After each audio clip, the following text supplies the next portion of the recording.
welcome or welcome back. My name is Brittany, and today's video is a mid-year book freakout. This is a set of questions that booktubers have done over the years to basically just like check in, see how we're doing with our reading for the year, kind of up until this point, and then kind of looking forward to the next half of the reading year. So far, I have read 54 books. I already forgot, hang on. This is why I have to keep track of stuff, because otherwise I wouldn't know what's happening.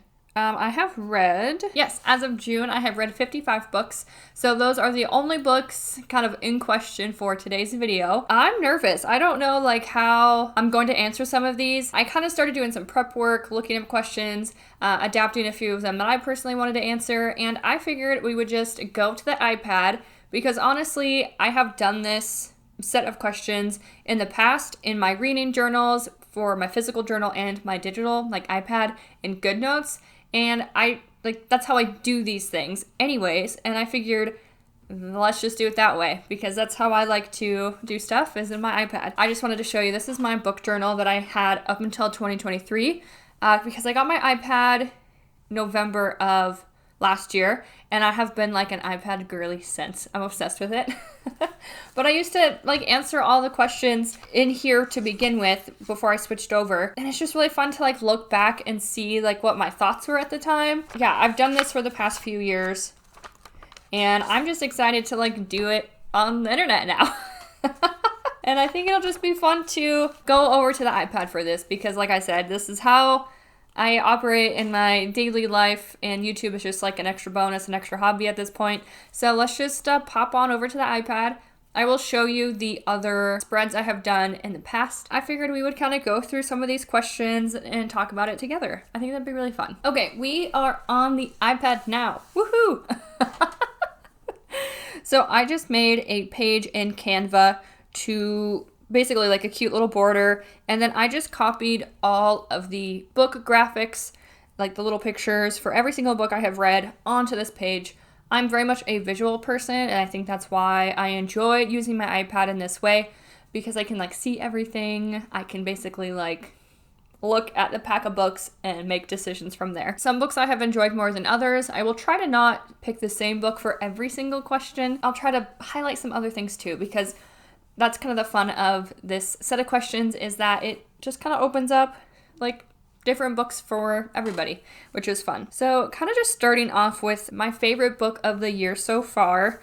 When I look at this, a few things already stand out. I am going to say Justice of Kings and The Tyranny of Faith. I really enjoyed that. Lapvana was fun, which is strange to say, but that was a fun reading experience. I really liked how dark and twisty that was, and just gross and unhinged. But that was an enjoyable reading experience. I also am kind of partial to The Hacienda because I read that when I was in Mexico, so that just is like fond memories. Oh my god, Night Bitch, 100%. Freaking obsessed with Night Bitch. That is such a good book. What else? Okay. I want to save some of these other books for these other questions, but I really enjoyed I really enjoyed the Thursday Murder Club. Yeah, I think I'll kind of stick there. So, favorite book so far, The Thursday Murder Club by Richard Osman, Lapvana by Otessa Moshfegh, The Hacienda by Isabel Cañas, The Justice of Kings by Richard Swan, and then Night Bitch by Rachel Yoder. All of these books have been really enjoyable. Is there anything else I want to add? I'm just double checking now. Now I'm panicking and like questioning my choices.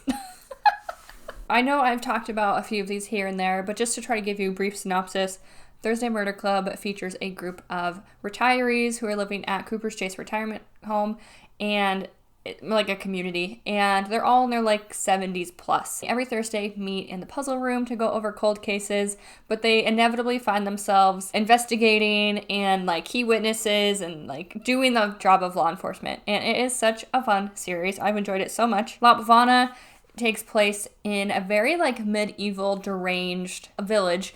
And it's like, it's very religious, it's very cruel, people are icky, and oh man, it just was such a trip to experience that book. I have a whole reading vlog on it if you want to know more, but I really enjoyed Lapvana, and that has just kind of been part of my weird girl literary fiction journey. The Hacienda takes place in Mexico, and it features a haunted home, haunted hacienda.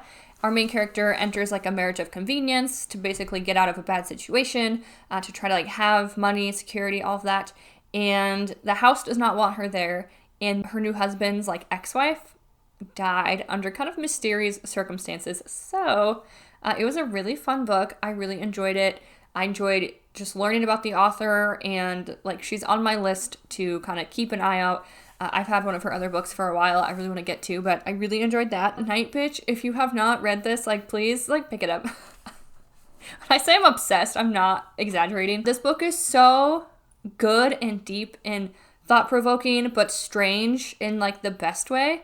And it had some really good plot twists. Like it covers motherhood, anxiety, depression, just like the feminine rage, and like how like a lot of the mental load and caretaking load ends up on women. Some of that kind of defaults to the woman anyways, but you kind of dig into some of this, and there's a very strange component in that our main character is turning into a dog as all this is happening, and it is like it is the best, and it is turning into a movie, and I'm just like obsessed with it. And I was surprised at how deep it got and how obsessed I got with it. Like, I don't know, it's just so good. So highly recommend that. And then Justice of Kings by Richard Swan. He's written a few other things. He was a lawyer by day. He's since gotten into writing, and I was thoroughly impressed with the first installment of his fantasy trilogy, The Empire of the Wolf. I still need to finish that third book. I'm hoping to do that so soon. The first book really just blew me away. When you read a lot of certain genres, you tend to see some of the same stuff over and over again, and I just feel like this was really refreshing. You could just see his expertise within the law carry through into fantasy, the world he created, the characters. Like, I just really loved a lot of things about that first book, so I definitely think that's been a favorite so far. For best sequel, I'm gonna move Tyranny of Faith down, because I'm still on about that series. But best sequel, I haven't read that many series this year.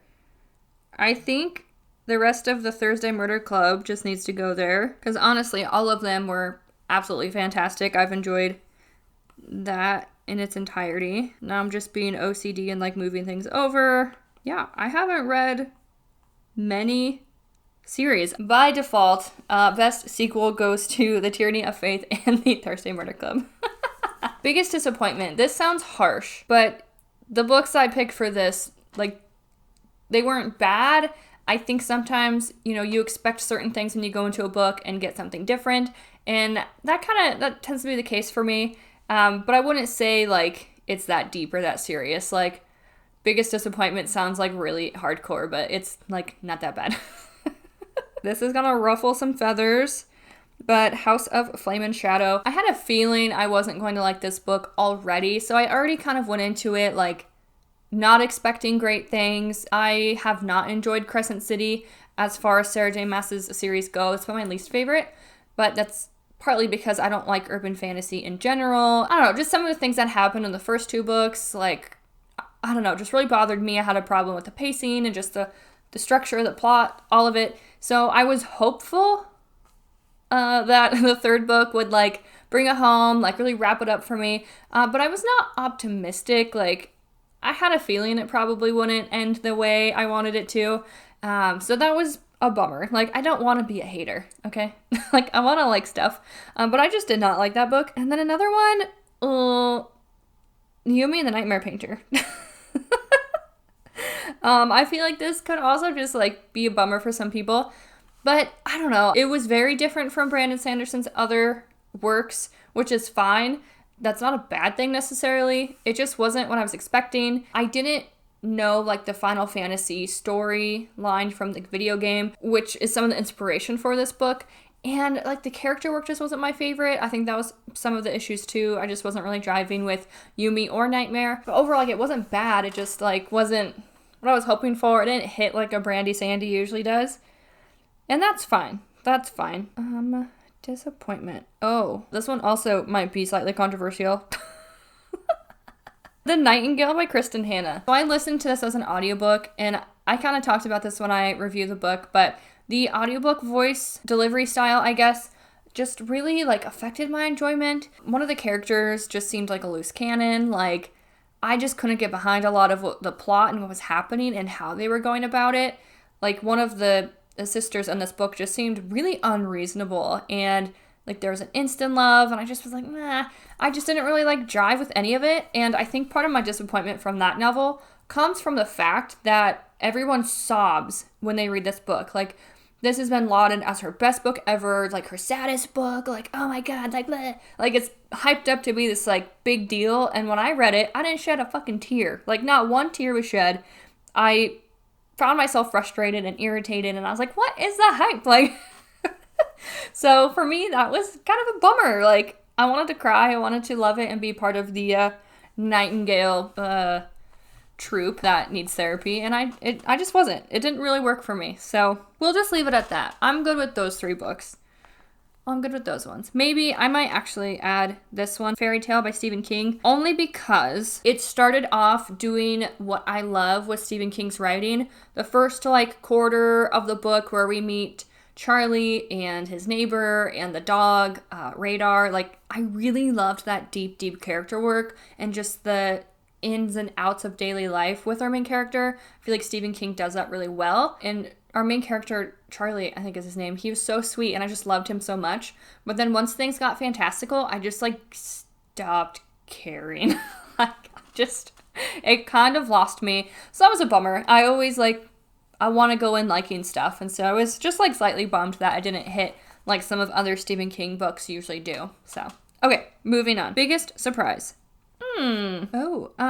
Okay, this one. Okay, I'm doubling up here a little bit. Okay, for biggest surprise, I think Tears of Amber by Sofia Segovia, like, really takes the cake on this one. So this is a World War II historical fiction, and it follows the Germans, which, first of all, I think was really fascinating. It led to a really interesting reading experience, because we usually get the other side of that war, which, like, rightfully so, like, horrific things were done, to the Jewish. To get, like, the bad side, I guess you could argue, was really fascinating, because you get to watch these characters and their families, like, during the rise of Hitler, and they're like, yeah, like, we have a new political power, this sounds awesome, and then they're like, oh, shit, like, wait a minute, this is horrible. And, like, they also suffer great losses and, like, have huge changes to their lives as well. What really, really surprised me and, like, solidified this book as being phenomenal, like, I would argue this could also go in my favorite books of the year so far, was the author's note. And I don't want to spoil it, but sometimes historical fiction is done in a way where you have a real event, or events plural, that all get kind of put together to create a story, or you have a story inspired by one singular person or one event. Like, there's a few ways I feel like historical fiction can be done, but when you read the author's note, like, instant fucking tears. Oh my god, it was so good. And it took a really good story to a great story. Like, the inspiration that Sofia Segovia had, like, where she found the story from, and just her overall approach to writing historical fiction is that she likes to take smaller stories, and, like, what she did with our main characters, Ilse and Arno, was just beautiful, and I really loved it. Biggest surprise, I would say, again, would be just, like, Justice of Kings. I don't know, you go into a book hoping to love it, right? But when I finished the Justice of Kings, I was, like, pleasantly surprised at how well it was written, how well the world was, the characters. Again, Richard Swan's legal expertise, like, how that came through, just everything he created in this, like, grim, dark fantasy world, I really liked. And so that was fun and, like, surprising. And I don't know, this might sound bad, but, like, for a debut fantasy author, like, that was amazing. Like, you killed it. And then the Whalebone Theater. This is another World War II historical fiction.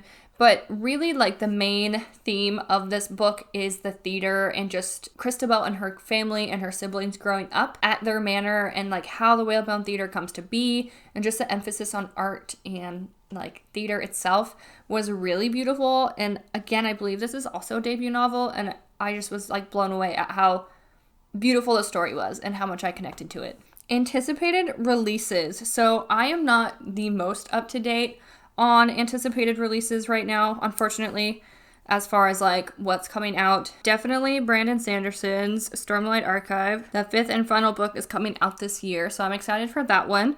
I don't think we have a cover yet. Hopefully soon. And then this one is a little obscure, but I really enjoy this woman. Her name's Monique, but she goes by Ambitious Kitchen. I love her recipes. I have made so many of her recipes, and she uses like spices and ingredients I never would have used. Lots of cumin and turmeric and like really delicious, like unique flavors that I never would have cooked with. So she has a cookbook coming out later this year, and I would really like to get her cookbook. I'm excited for that because I love all of her recipes. And then the other one, this is not a book, but bear with me. Night Bitch, the movie, is coming out in December with Amy Adams. And I am freaking so stoked. Let's just look. Yeah, I have not seen a trailer yet. I know we're getting some like stills from it, but I have not seen a trailer yet. In theaters in December. Well, it said this fall, and then one thing says December, but regardless, I'm very excited for that movie. Like, so stoked. New favorite author and or audiobook narrator. New favorite author, I think, is Sofia Segovia. I read the other book that she's done, The Murmur of Bees, earlier this year, and I really liked it. I also really liked the narrator for the Whalebone Theater, Olivia Vanal. I thought she had an absolutely gorgeous voice, and I really loved how she brought that story to life. I did enjoy Mary by Nat Cassidy, so I am intrigued to check out other books that he has written. And I guess I'm gonna throw Otessa Moshfegh on here again, because that was fun too. I liked it so much. I want to check out other books that she's written. Okay, I am doing this one again. Richard Swan, narrators. Have any other narrators stuck out to me? Yeah, I think we'll just roll with that. Okay. New favorite characters or crush. I'm going with crush on this one. Sir Conrad von Valt. He is just like a badass motherfucker. He's like authoritative, commanding, like kick-ass, like 45, just like daddy energy, if you will. And I really like him. He's like complicated and brooding, you know what I mean? So I really enjoy Sir Conrad von Valt. And then, okay, I just read this book, but I feel like I want to include it. So I just finished Sword Heart by T. Kingfisher. And Sarkis, oh my god, has like the same type of energy. So I am slightly cheating. But Sarkis and Sir Conrad are my new fictional crushes. And then Julia Whalen, which we already knew that. Book that left me with big feelings. Definitely The Women. Whoa. Woo, hello. Oh my gosh. Okay. We got this, guys. There we go. The Woman by Kristen Hanna is a Vietnam War historical fiction featuring Frankie, who is a combat nurse. She goes over there to follow in her brother's footsteps, and like literally it just goes downhill from there, essentially. Poor Frankie. She really goes through it. But that book was really emotional, and I mean, not only for her time in service, but really just kind of the aftermath of everything, what happens when Frankie comes home. Like, she just gets like sucker punched after sucker punched, and it is a very heartbreaking story and just like a sad look at how this was for people during that time. Highly recommend. It was a phenomenal book, a phenomenal audiobook too, because that is also narrated by Julia Whalen, and that combo just really works for me. So that one had me crying actually quite a few times. What else did I cry during? Tears of Amber, again, once I read that author's note, I fucking lost it. It was so beautiful. So beautiful. Highly recommend. And then The Last Devil to Die also had me crying. And then, like, another book that left me with big feelings, but not so positive, would be The Library at Mount Char by Scott Hawkins. This book, it was not bad, but it did not work for me. And I had a lot of problems with the ending of the book and the explanations we got for why these things happened. and it actually made me really mad. I was really frustrated and really upset when I finished the book, just because I didn't like the answers we got. And you finish the book and you understand everything. Like, you're not left hanging, but the answers we got was basically all of these bad things happened to you because I needed to test you. But the type of bad things that happened, I think, were pretty pretty inexcusable and pretty vile.